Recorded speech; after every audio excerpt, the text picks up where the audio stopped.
pour les militaires. Le ministre des Armées Sébastien Lecornu a été reconduit au ministère des Armées dans le nouveau gouvernement formé par le Premier ministre Michel Barnier et annoncé ce week-end, un poste qu'il occupe depuis le 20 mai 2022. On poursuit avec l'actualité internationale des armées françaises de la semaine passée. Dans l'Indo-Pacifique, l'armée de terre a conduit un partenariat militaire opérationnel avec les forces armées japonaises.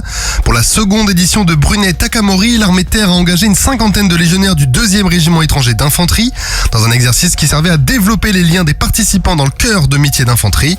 La France, nation riveraine de l'Indo-Pacifique, profite aussi de cet exercice pour affirmer sa présence dans la zone et contribuer au renforcement de la stabilité et de la sécurité régionale.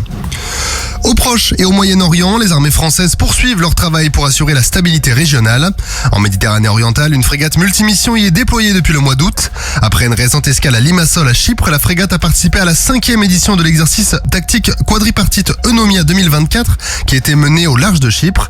Cet exercice annuel avait pour vocation de renforcer la coopération, la coordination et l'interopérabilité entre les nations participantes, à savoir Chypre, la France, la Grèce et l'Italie. À l'occasion de cet exercice, les unités déployées ont réalisé des opérations aéromaritimes, d'interdiction maritime, de recherche et de sauvetage, de lutte asymétrique, des exercices d'évacuation de ressortissants et même un volet cyber.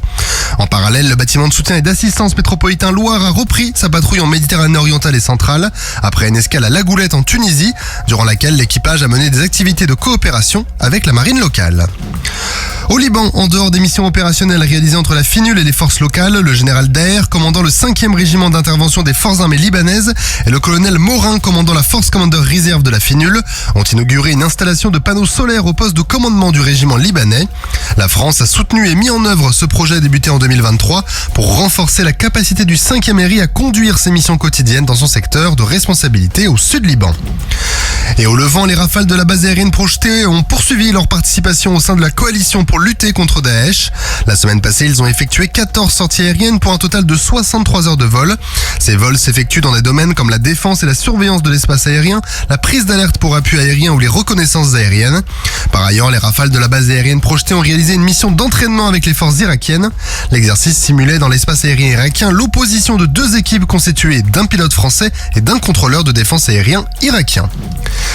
En Afrique, le patrouilleur de haute mer commandant Dukwing, qui patrouille dans le golfe de Guinée, a accosté en République de Côte d'Ivoire à l'occasion de sa 2e escale opérationnelle dans le cadre de son déploiement Corimbe.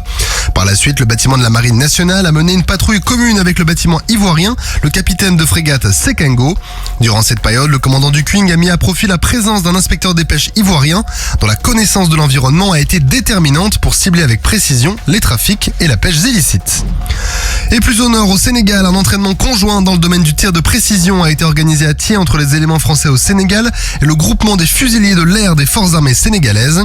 Pendant 2 semaines, les militaires sénégalais et leurs homologues français ont renforcé leurs compétences et partagé des savoir-faire sur le terrain.